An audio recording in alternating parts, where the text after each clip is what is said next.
नामाने उद्धार होतोय. नाम संकीर्तन साधन पैसो प्रेम, नाम संकीर्तन साधन पैसो प्रेम, आणि जगातील प्रेम निर्माण करील. आता परीक्षित राजा आणि हा व्यासांचा पुत्र, व्यासांचा पुत्र तो परीक्षित, त्याने परीक्षिताला भागवत सांगण्याचा, कारण पांडव हा परीक्षित हा शेवटचा पांडव, अभिमन्यूचा पुत्र, त्याला शाप झाला की तुला 7 दिवसात तक्षक दंश करेल. अशा प्रकारे त्या परीक्षितला शाप झालेला आहे आणि आता या शापातून मुक्तता कोण करणार, म्हणून तो आत्मोद्धारासाठी सर्व ऋषींना देता विचारतो आहे. हे मुनिवर्य, मला आणि शाप झालेला आहे की 7 दिवसात मला तक्षक दंश करणार, कारण ऋषीच्या गळ्यामध्ये मेलेला सर्प टाकलेला होता. आता क्रोधात कसा होणार? सर्व ऋषी म्हणतात की 1000 वर्ष योग साधना करून सुद्धा मोक्ष मिळत नाही, तुला 7 दिवसात मोक्ष कसा प्राप्त होईल? एवढ्या तिथे त्या नैमिषारण्यामध्ये आणि शुकदेव आलेले आहेत. शुकदेव आले, ते महायोगी महातपस्वी, आणि ते प्रत्यक्ष सर्व तेजोमय सत्यांचे जे चैतन्य त्यांच्या चेहऱ्यावर झळकत होतं, आणि ते आसनावर बसलेले आहेत. आणि नंतर परीक्षित राजाला देखील समाधान वाटलं त्यांच्या चेहऱ्यावर पाहताच. त्यांनी सांगितलं की मुनिवर्य, मला 7 दिवसात मोक्ष प्राप्त कसा होईल? त्यावेळी योगीराज जे शुकदेव, व्यासांचे पुत्र, ते म्हणाले अवश्य म्हणे मोक्ष होईल. खट्वांग राजाला 2 घटकामध्ये मोक्ष प्राप्त झालेला आहे, तिथे तुला 7 दिवसात मोक्ष प्राप्त व्हायला काय एवढं आहे? परंतु या भागवतात पारायण केलं पाहिजे. ऐकाजी तुम्ही भक्त भागवत, कराल तेही सत्य करा. भागवताच्या श्रवणाने पारायणाने तुला 7 दिवसात मोक्ष प्राप्त होईल अशी आणि त्या शुकदेवाने परीक्षिताला प्रतिज्ञा करून सांगितलेली आहे. आणि तो भागवताला सुरुवात झालेली आहे. 7 दिवसामध्ये त्या भागवतामध्ये काय आहे सांगायचं तर, भगवंताने जे अवतार घेतले त्या अवतारांचं वर्णन केलेलं आहे, आणि साधू संतांच्या, भगवंतांच्या आणि भक्तांचं त्याच्यावर जे वर्णन आहे, आणि त्या भगवंताच्या नामसंकीर्तनामध्ये तल्लीन झाल्यानंतर आपल्याला मोक्ष प्राप्त होतो. अशा प्रकारे तो 7 दिवसात आणि तो परीक्षित राजाने ते भागवत आत्मसात करून घेतलेलं आहे. शुकदेवाने जे भागवत सांगितलं ते परीक्षिताने 7 दिवसात आत्मसात करून घेतलं, आणि तो ब्रह्मानंदामध्ये विलीन झालेला आहे. ब्रह्मानंदामध्ये विलीन झाला. आता त्याचा जो आत्मा होता तो परमात्म्याशी एकरूप झालेला होता, आणि तो काष्टवत तेथे समाधिस्थ बसलेला होता. अशा प्रकारे 7 दिवस ज्या वेळी झाले त्यावेळी तक्षक आलेला आहे, कारण ऋषीपुत्राचा शाप होता. तो तक्षक येऊन परीक्षिताला दंश केलेला आहे. परंतु तेथे काय होतं? नुसतं काष्टवत शरीर होतं. भागवताच्या पारायणे त्याचा उद्धार झालेला होता, तो ब्रह्मानंदामध्ये विलीन झालेला होता. अशा प्रकारे तो परीक्षित उद्धर गेलेला आहे. म्हणून भागवत धर्म हा सोपा आहे. योग याग विधी येणे नव्हे सिद्धी, योग याग विधी येणे नव्हे सिद्धी, वाह्याची उपाधी दंभ धर्म. माऊली काय म्हणतात? योग याग होम यज्ञ होम हे कलियुगासाठी नाही, तर कृत, त्रेता आणि द्वापार ह्या युगासाठी होते. कलियुगामध्ये माणसाची आयुष्य मर्यादा 100 वर्षाची आहे. तुकाराम महाराज म्हणतात, नरदेहा दुर्लभ जाणा, नरदेहा दुर्लभ जाणा, शत वर्षाची गणना, शत वर्षाची गणना, दया मध्ये दया करा, दया मध्ये दया करा, तुम्ही आठवा मधुसूदना, नरहरि रामा गोविंदा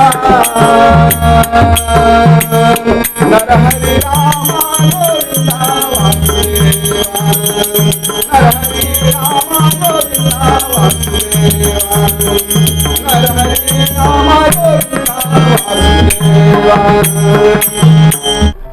नमस्कार मित्रांनो, तुमचं स्वागत आहे आमच्या देवबाग रॉकस्टार यूट्यूब चॅनलवर. तर मित्रांनो, आम्हाला पहाटे इंट्रो नाही मारता मिळाला, कारण आम्ही भजनात खूप दंग झालेलो. सो आता मी मारतोय, तुम्हाला दाखवतो आम्ही, म्हणजे हे हनुमान मंदिर कुठे आहे ते. तर मित्रांनो, ही ग्रामपंचायत आहे आणि हा थिएटर आहे, तुम्हाला माहिती असेल. आणि त्याच्या बाजूला आहे ते आमचं हनुमान मंदिर आहे.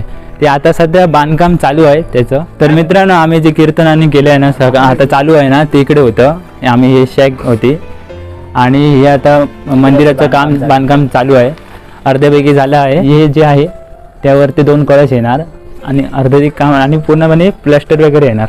ओके. आणि हा जो आहे तो गाभारा आहे आतमधला. आणि लवकरात लवकर हे आम्हाला काम करायचं आहे, त्यामुळे जर तुम्ही लवकरात लवकर आपल्या सोयीच्छेने मदत कराल तर आम्हा सर्वांसाठी चांगलंच आहे काम. आणि याचा जो खर्च आहे तो 50 लाख आहे. आणि त्यासाठी मदतीची जर तुम्हाला स्वइच्छेने काही मदत करायची असेल तर तुम्ही करू शकता. डिस्क्रिप्शन बॉक्समध्ये म्हणजे जो गुगल पे नंबर असेल त्यांचा संस्थेचा तुम्हाला डिस्क्रिप्शन बॉक्समध्ये देईल. ओके. त्यानंतर तुम्ही इथे ऑफलाईन येऊन सुद्धा मदत करू शकता. म्हणजे इथे थिएटर आहे, थिएटर तुम्हाला माहितीच असेल सर्वांसाठी. ग्रामपंचायत आहे त्याच्या बाजूलाच हे मंदिर आहे. ओके. आणि आय होप सर्व स्वइच्छेने मदत करतील या मंदिरासाठी. आणि हे जे मंदिरचं बांधकाम आहे ते आपलं लवकरात लवकर पुरं होऊन जो नेक्स्ट हनुमान जयंती येईल त्यामध्ये ह्या मंदिरातच आपण साजरी करणार आहोत. ओके. सो एन्जॉय करा तुम्ही हनुमान जयंती. कित्येक वर्ष देव हनुमानचं युद्ध चालू होतं. देवासुरे युद्ध पेटले,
परंतु मला प्रथम प्रसाद न देता राजाने मात्र कौशल्याला आणि सुमित्रेला दिले आहे.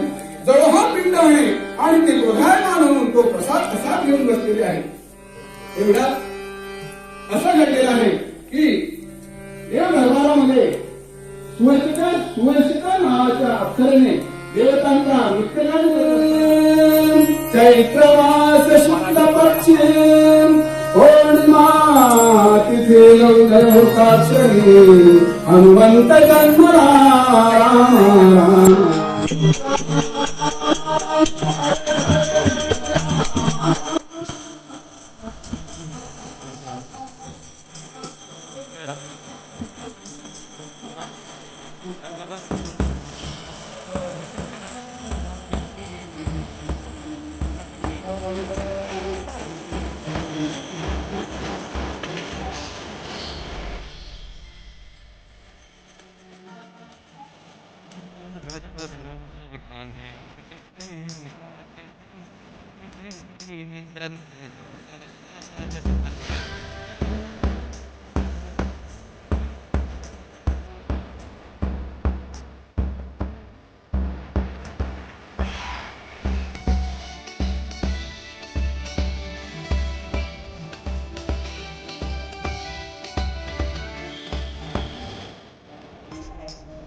चार प्रताप तुम्हारा है पर तुम्हारा साथ तुम कबारे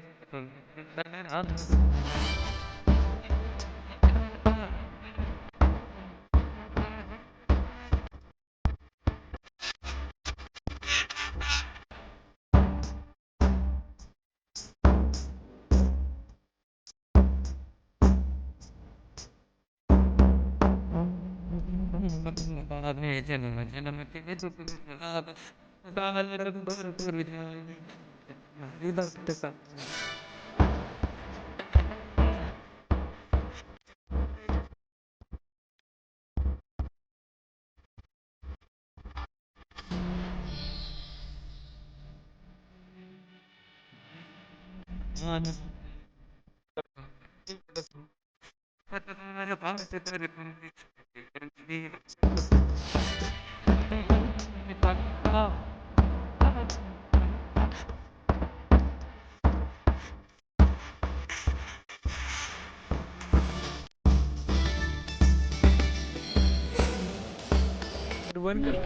तर काका जो हनुमान उत्सव होता ना त्याबद्दल थोडी आमका माहिती सांगा.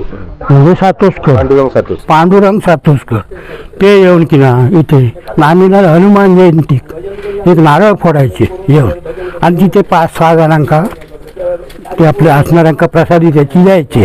हनुमान जयंती तिथून पहिली सुरुवात ह्या स्वयंभू स्थळा लावलेला नाही. ह्या स्थळा की ना कारण मारुती मंदिर ह्या एरियातच नाही सर्वसाधारण जी आता होत ना ही वेगळ्या तऱ्हेची होत. पण स्वयंभू स्थळ जर बघू गेला स्वतः म्हणून हे झालं तर स्वयंभू का ह्या आपला तुला का लक्षात म्हणा महत्व का जास्त पाषाणागा बरोबर बरोबर पाषाणाग. आता तुम्ही देऊळ बांधला विकास खूप होतो वाद नाही त्याच्याबद्दल पण पाषाण सांभाळू काय पाहिला. पाषाण हल्ला म्हणजे सगळा हल्ला. चला मग भेटूया दुसऱ्या व्हिडिओमध्ये. Okay bye.